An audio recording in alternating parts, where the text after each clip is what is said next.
Okay, so I sat with someone, I had an interview with someone day before yesterday, one of our meditators, very bright young man. And so he's been trying real hard to work with watching thought.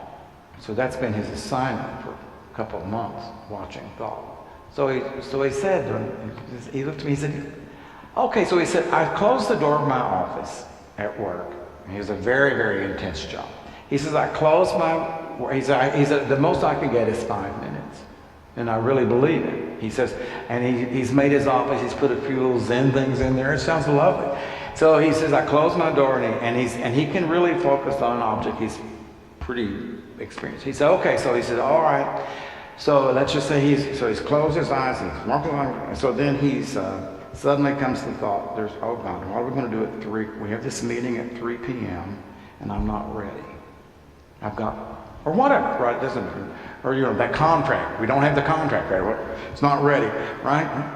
Cheryl's over there nodding. You've been there and done that. So he said, I don't understand. So he says, I had that thought, and he says, as sure as the world it comes when I close the door.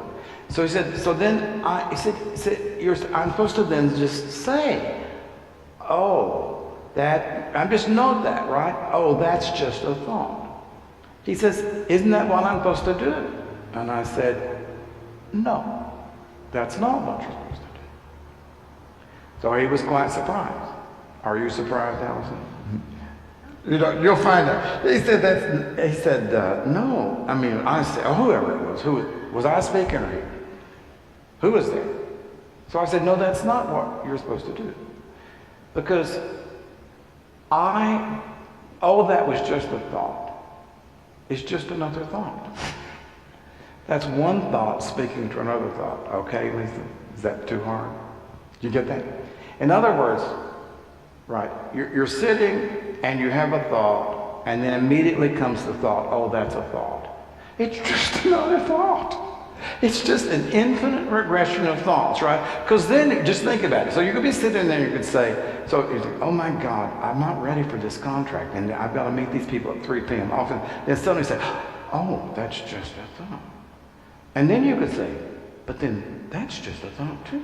And then you could say, oh, well, but then that's just, you could do that until midnight. That's not Prajna. Okay?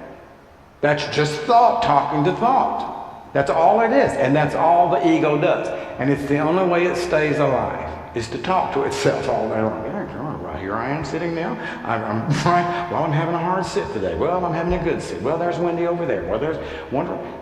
It just keeps going. It keeps itself alive by talking. Okay, so I said to this very serious young man, suppose that you're sitting and the thought comes, oh, what am I going to do at 3 o'clock? I don't have my contract prepared. And the mind is just, right after the end of that, the mind is perfectly still. And it just sees that was a thought. It doesn't think that was just a thought. It just sees it. It just knows it. That's incredibly different. That's Prajna. And it came from stillness. It only can come from stillness. Without the space between the thought, there cannot be Prajna. And that is the fifth spiritual factor.